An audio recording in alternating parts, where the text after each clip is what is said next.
Bonjour, mon nom est Marie-Josée Lemieux et je vous souhaite la bienvenue à Conseil en bref, votre rendez-vous pour rester informé de l'actualité municipale.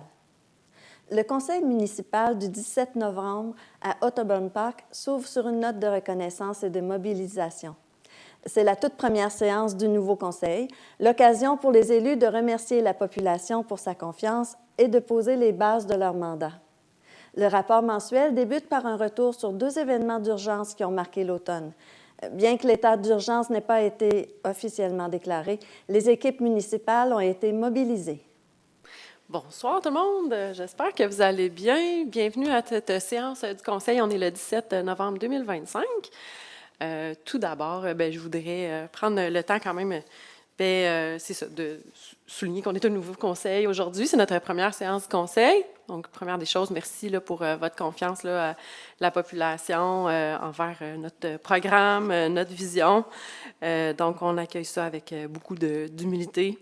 Merci de nous faire confiance. Et puis, écoutez, aujourd'hui, on a l'adoption de l'ordre du jour pour commencer. Ensuite de ça, on a notre rapport du conseil. Donc, on fait un petit peu un tour de ce qu'on a fait le mois dernier. Et on a une première période de questions par la suite là, qui regarde les éléments à l'ordre du jour. Donc, je commencerai par l'adoption de l'ordre du jour. Ça me prendrait quelqu'un pour proposer, appuyer. Il y aurait une modification. Donc, on retirerait le point 6.3 qui est le dépôt pour les déclarations. Donc, on va se donner un petit mois de plus là, juste pour accumuler là, toutes les informations qu'on a besoin. Donc, avec cette modification-là, est-ce que j'aurais quelqu'un pour proposer? Je la propose.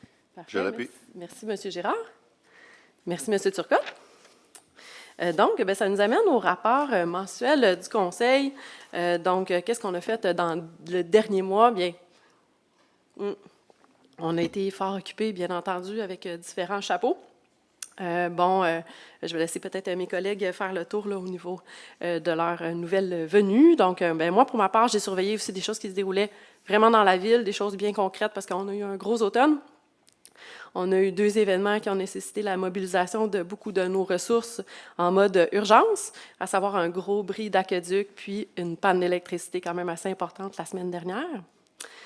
Donc, pour vous dire, il y a une petite différence entre en mode urgence puis l'état d'urgence comme tel. On n'a pas déclaré l'état d'urgence comme tel, mais par contre, nos ressources étaient mobilisées là, pour faire face à ces situations-là. Quand on déclare vraiment l'état d'urgence, ça nous permet d'agir sans avoir recours. Ça nous permet d'agir quand on a, disons, besoin de pouvoir extraordinaire. Ça peut prendre la forme, par exemple, si on a des achats à faire, donc des achats que normalement on devrait passer par différentes façons de faire. Là, des mesures d'urgence, on a des pouvoirs qui sont différents. Donc, dans ce cas-ci, on était en contrôle, il n'y avait pas de problématique par rapport à ça. Mais on avait quand même des cibles à rencontrer, là, puis on est en communication avec la sécurité publique. Par exemple, le fameux 72 heures, c'est pas pour rien qu'on demande aux gens d'avoir une trousse de secours de 72 heures chez eux. Donc, il y avait des mesures qui s'en venaient là, si jamais on faisait face à 72 heures, par exemple, de manque d'électricité. Donc, avec les pompiers, etc., il y a des mobilisations qui se font. Un petit rappel de vous abonner à la plateforme Comme Alerte pour les mesures d'urgence. Donc, c'est ça, on a eu 2 gros événements cet automne. Merci de votre patience, tout le monde, par rapport à ça. Puis sinon, on a les carrés doudou ce soir. C'est la 10e édition de la Grande Semaine des Tout-Petits. Donc, ça fait quelques années là, qu'on soutient cette initiative-là. On soutient des organismes, les initiatives. Par rapport à nous, on a les loisirs qui travaillent beaucoup là, au niveau des tout-petits.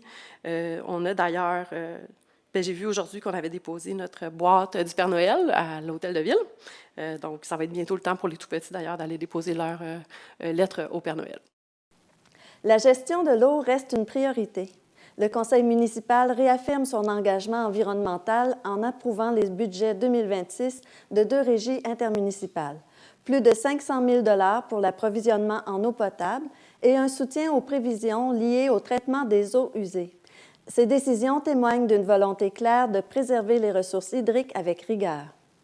À 7.2, c'est pour l'approbation du budget 2026 pour la Régie d'assainissement des eaux. Madame Thibault? Oui, donc la Ville est membre là, de la Régie d'assainissement des eaux de la vallée du Richelieu. À la séance là, du 17 septembre dernier, le CA, dans le fond, de la Régie d'assainissement des eaux, là, a adopté ses prévisions budgétaires pour l'année 2026. Donc, la Ville a reçu là, une copie de ces dites prévisions-là. Le Conseil municipal en a pris connaissance également. Donc, je propose là, d'adopter les prévisions budgétaires de l'année 2025-2026 de la Régie d'assainissement des eaux de la vallée du Richelieu. Donc, elle prévoit des dépenses d'exploitation de 4 374 800 $ et des dépenses d'immobilisation de 500 900 $. Donc, pour des dépenses totales de 4 875 700 $. Donc, attendez. Oups.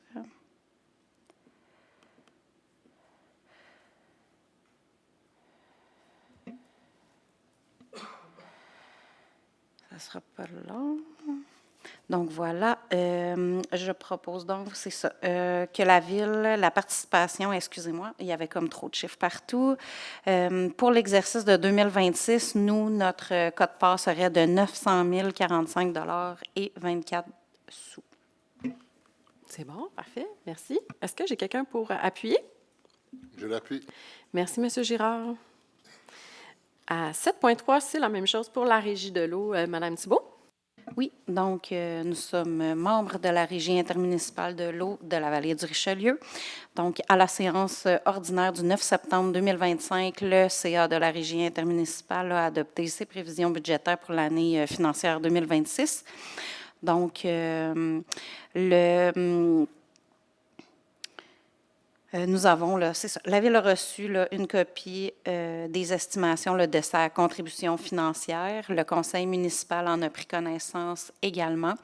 Je propose donc que la Ville, dans le fond, que le Conseil adopte les prévisions budgétaires de l'année 2026 de la Régie intermunicipale de l'eau de la vallée du Richelieu. Donc, elle prévoit des dépenses d'exploitation de 4 712 100 $, ainsi que des dépenses d'immobilisation de 1 829 500 $ pour un total de dépenses de 6 541 600 $. Et la participation financière de la Ville pour cet exercice de 2026 serait de 514 776 et 56. Parfait, merci, Mme Thibault. Quelqu'un pour appuyer? J'appuie. Parfait, merci, Mme Minier. Le Conseil examine les prévisions budgétaires de la Régie intermunicipale de sécurité incendie. Une hausse salariale de 10 % combinée à une baisse de revenus et à divers ajustements entraîne une augmentation de la contribution municipale. À 7.5, donc, je fais le même exercice pour la sécurité incendie. Ici, on a une régie dont les dépenses, c'est 75 %, en fait, ça couvre beaucoup les salaires pompiers. Donc, bien entendu, c'est eux qui travaillent. Donc, ça reste que c'est ça, c'est de la tarte. C'est 75 % des dépenses, ce sont des salaires. On avait un rattrapage de la convention collective à faire avec une augmentation importante de 10 %. Par contre, on a quand même réussi à aller chercher dans d'autres postes budgétaires des diminutions. Et ça, malgré le fait aussi qu'on avait des diminutions en termes de revenus. Donc, la Régie, elle va chercher quelques revenus, notamment un revenu qu'elle allait chercher au niveau d'un centre de formation que celui-là n'aura pas lieu l'année prochaine. Donc, aussi, on a, à la Régie également incendie, on a une baisse au niveau de nos revenus. Mais somme toute, on s'en sort avec une augmentation de 6,28 de façon globale pour ce qui est de la quote-part de l'ensemble des municipalités de la Régie. On parle d'une augmentation du budget de 5,88, donc une augmentation de quote-part générale de 6,28 pour les municipalités. Mais nous, encore une fois, on en prend une part un petit peu plus grande, là, donc ça équivaut à 6,77 d'augmentation au niveau de notre quote-part de notre côté. Donc, ça a été déposé le 11 septembre 2025 en séance de la Régie. On a ici une estimation de notre contribution. Il serait résolu d'adopter les prévisions budgétaires de l'année 2026 de la Régie intermunicipale de sécurité incendie de la vallée du Richelieu, prévoyant des dépenses d'exploitation de 4 712 100 et des dépenses d'immobilisation de 1 829 500 pour des dépenses de 13 847 062. que la participation financière de la Ville pour l'exercice 2026 soit de 1 451 187. Est-ce que j'ai quelqu'un pour proposer? Je le propose. Merci, M. Girard. Quelqu'un pour appuyer? J'appuie. Les prévisions de la Régie intermunicipale de police sont présentées. Madame Thibault explique les facteurs d'augmentation. Salaire, effectif, temps supplémentaire. Une hausse de près de 7 % est adoptée. À 7.4, c'est l'adoption du budget de la Régie intermunicipale de police Richelieu-Saint-Laurent. Donc, dans ce cas-ci, on a des augmentations de salaire pour ce qui est des corps policiers de 3 donc, c'est ça, je vous explique un petit peu, là, étant donné que j'y siège, là, les tenants et aboutissants de ce budget-là. Donc, il y a des ajouts d'effectifs aussi qui sont conventionnés, puis d'autres qui ne sont pas conventionnés comme tels. Puis, il y a du temps supplémentaire aussi, là, je dirais que c'est le gros morceau de ce budget-là. On parle de 912 000 d'augmentation, là, donc c'est assez important à ce niveau-là. C'est un enjeu. Donc, tout ça, ces trois éléments-là là, que j'ai nommés, ça couvre, je pense, une augmentation de 5,1 au niveau du budget. Mais dans son ensemble, pour ce qui est de la régie de police, on parle d'une augmentation de 6,93, donc d'augmentation pour la contribution en quote-part pour l'ensemble des municipalités. Nous, on prend un morceau de tarte un petit peu plus élevé que ça, là, au niveau du pourcentage, là, ça doit être aux alentours de 7 % parce qu'on a une augmentation en termes de nombre de population puis de richesse foncière uniformisée.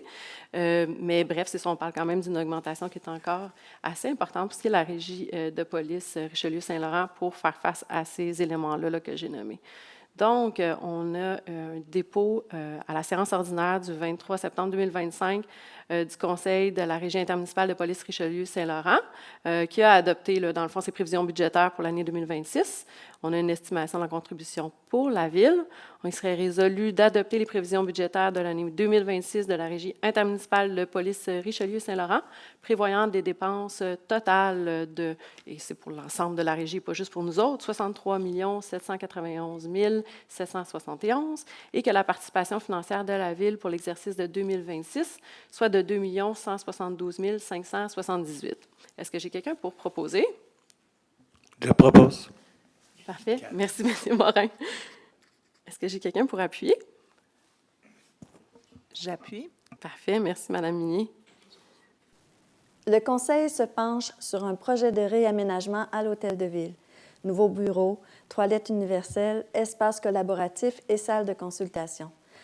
15 soumissionnaires ont répondu à l'appel d'offres. Le contrat est attribué au plus bas soumissionnaire conforme sous réserve d'une subvention. Le vote est partagé. 4 élus sont pour, 3 contre. À 7.1, on a le dépôt des deux états comparatifs. Donc, le premier, ça compare les revenus et les dépenses de l'exercice financier courant pour une même période. Puis le second, c'est pour les revenus et les dépenses dont la réalisation est prévue pour l'exercice financier courant au moment de la préparation de l'État, selon les renseignements qu'on dispose là, ici à la Ville. Donc, pour peut-être vous donner une petite idée pour ce qui est du budget 2000. On n'a pas de soutien, de support visuel là-dessus. Mais grosso modo, je dirais l'année passée, on avait eu quand même beaucoup de surplus. Je pense qu'on parlait de 5 millions. Ici, cette année, là, on s'enligne quand même pour moins. Là, les projections, on parle de 2 870 000, donc qu'on estime le plus pour l'année prochaine. Et si je regarde au niveau, donc si on compare, là, par exemple, à l'année passée, donc on a un comparatif entre le 30 septembre 2024 puis le 30 septembre 2025. En total de revenus, là, en 2024, on était à 18 millions. 52 000. En 2025, en date du 30 septembre, on est à 19 187 000 pour ce qui est des revenus. Puis au niveau des charges, en 2024, on avait 11 278 000, toujours en date du 30 septembre 2024. Et puis en 2025, 13 369 915. Donc voilà, on se rapproche un petit peu plus de ce qu'on avait budgété là, comparativement à l'année passée. Donc, c'est un début, c'est bon pour tout le monde? M. Girard présente une résolution technique, le renouvellement de 3 prêts municipaux à courte échéance. Ce refinancement permet d'ajuster les règlements d'emprunt et de respecter les exigences du système bancaire canadien. Excellent. On est à 9.1. C'est pour travaux de réaménagement, un octroi de contrat au plus bas soumissionnaire. C'est pour l'Hôtel de Ville. Donc, si on fait une petite historique de ce projet-là, on avait donné un contrat pour des plans d'architecture. Et puis, venait avec ce contrat-là donc la possibilité de faire des soumissions par donc le chargé de projet. Et dans le fond, on a un projet où est-ce qu'il y a, je vous dirais, 15 soumissionnaires conformes là, qui ont soumissionné pour ces travaux-là. Donc, on parle dans le fond de la création de nouveaux bureaux, aménagement d'un espace collaboratif, la construction d'une toilette universelle, la bonification d'un aire d'accueil pour les citoyens, puis la salle de consultation. Donc, c'est des travaux qui sont tous à l'Hôtel de Ville. Donc, c'était dans notre PTI, mais comme je l'avais mentionné, c'est pas parce que c'est à notre PTI nécessairement qu'on le fait de façon systématique. Donc, dans ce cas-ci également, on avait fait une demande de subvention pour le PRACIM. Donc, ça serait conditionnel d'ailleurs là, à cette proposition-là. Donc, l'octroi de contrat, c'est conditionnel également là, à l'obtention de cette subvention-là. Donc, je vais en faire la lecture. Donc, on a un appel d'offres public qui a été lancé conformément à la loi. À la clôture de l'appel d'offres, on a reçu 15 soumissionnaires conformes, donc 8 qui étaient en deçà de l'estimation préparée par l'architecte. Je ne vous les lirai pas tous, mais en gros, on parle d'un montant là, entre 357 615 et, si je peux trouver peut-être le plus cher, 545 492. Mais grosso modo, c'est pas mal tous des prix qui oscillent entre 375 et 427.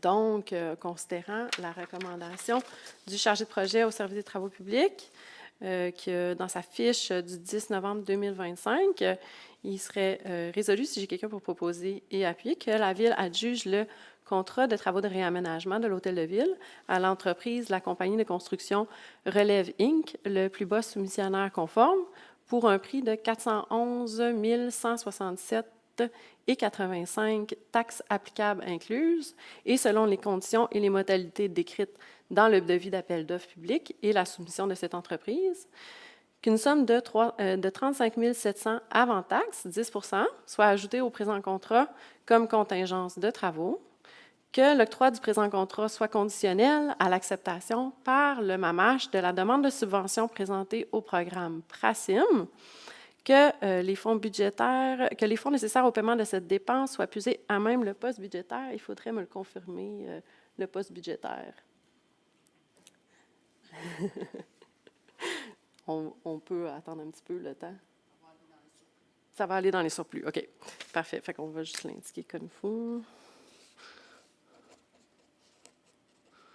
Très bien. Donc, est-ce que j'ai quelqu'un pour proposer? Je le propose. Parfait. Merci, M. Girard. Quelqu'un pour appuyer? Je vais l'appuyer. Parfait, merci. Est-ce que c'est correct pour tout Je le vais monde? demander le vote. Oui, M. Turcotte. Je vais- Ah oui, vous pouvez OK. expliquer si vous voulez. Bon, c'est ça. Pardon. Je vais demander le vote pour deux raisons. Premièrement, je ne suis pas sûr que par rapport ça reste des sommes assez considérables. Donc, je ne suis pas sûr que c'est un projet qui répond vraiment aux besoins là, de la Ville. Je pense pas que j'ai l'information nécessaire à ce moment-ci pour pouvoir déterminer puis engager des sommes de cette envergure-là là, par rapport à ça. Ma deuxième objection, c'est par rapport au processus là, d'appel d'offres. Là, je trouve qu'on n'a pas les informations nécessaires pour pouvoir confirmer l'expertise de la firme reconnue. Parfait. Merci, M. Turcotte. Dans le fond, je procéderai par numéro de district si vous êtes d'accord. Donc, vous pouvez, dans le fond, si vous dites contre, c'est qu'on vote contre la résolution. Puis si vous êtes pour, c'est pour la résolution là, telle que proposée puis appuyée. Puis vous pouvez ajouter les commentaires, là, il n'y a pas de problème. Monsieur Au dire, en fait, comme discussion avec M. Turcotte, je suis contre aussi. Vous êtes contre? Parfait. Je vote pour. Pour. Moi aussi, Monsieur je Girard. vais voter pour pour la simple raison que c'est un contrat qui est conditionnel vraiment à l'obtention d'une subvention qui est très importante versus la somme à débourser et que malgré que oui, il y a au niveau des immobilisations qu'on va obtenir avec la rétrocession de l'école Notre-Dame, il y aura des possibilités. Ça reste sur un horizon de temps qui est quand même important et les besoins au niveau d'accommodement de personnel à l'Hôtel de Ville sont quand même assez criants. Donc, je pense qu'on doit aller de l'avant avec cette mesure. Parfait. Merci, M. Girard. Madame Minier? Je vais y aller pour le même avis, donc pour. Parfait. Merci, Madame Minier. J'ai bien noté M. Turcotte. Madame Thibault? Je vais voter contre également. Parfait, merci. Moi, je vais voter pour. Donc, je suis assez certaine là, que c'est une bonne décision. 1, 2, 3, 4. Donc, c'est ça, ça ferait 4 contre 3, effectivement. Donc, moi, pour ma part, c'est un dossier que je suis là, de près depuis un bout. Et puis, bon, on avait des estimés. On s'attendait à ce que ça soit plus que ça aussi. Je vous dirais, si ça avait été un montant plus élevé, il y aurait peut-être eu d'autres décisions. Également, le PRACIM qui vient vraiment rentrer en ligne de compte. C'est vraiment conditionnel à l'acceptation là, de cette subvention-là. Donc, grosso modo, on se ramasse là, avec un montant là, qu'on peut estimer à 210 000, admettons, là, pour un projet quand même qui va nous servir pendant au moins 10 ans. Donc, de remettre ça aux 10 ans, si je ne me trompe pas, j'avais fait un petit calcul rapide là, sur un nombre de maisons. Par exemple, là, on a 3500 foyers, donc 210 000 divisé sur 10 ans, divisé sur 3500 foyers. Donc, on parle quand même d'un montant de 6 $ par individu, je pense, pour refaire des bureaux qui vont nous servir pendant 10 ans, là, puis qui sont, selon moi, une nécessité pour faire face à la croissance de notre population, pour la croissance de nos besoins. On parle aussi d'une construction pour une toilette universelle, ce qu'on n'a pas en ce moment là, dans notre immeuble. Donc, pour moi, c'est un bon investissement, selon moi. Donc, voilà. Ça ferait en sorte... Oui, M. Girard? Juste un petit complément, elle le mentionne, mais une de nos promesses électorales, c'était au niveau de l'accessibilité et l'inclusion et de pouvoir rendre l'Hôtel de Ville accessible à tous les citoyens. Je pense que c'est aussi quelque chose de très louable qu'on se doit de faire en vertu de nos promesses. 7.6, qui est une résolution de concordance de courte échéance, un renouvellement de prêt. Monsieur Girard. Merci beaucoup, Mme la mairesse. Donc, comme l'a mentionné Mme la mairesse, c'est comme quand on renouvelle notre hypothèque aux 5 ans, c'est le même genre d'exercice. Les prêts en question, c'est trois emprunts, un de la Ville, qui ont été regroupés au moment où ils ont été complétés, où ils ont été octroyés il y a quelques années. Dont ça comprend un prêt sectoriel et 2 autres. Donc, le prêt est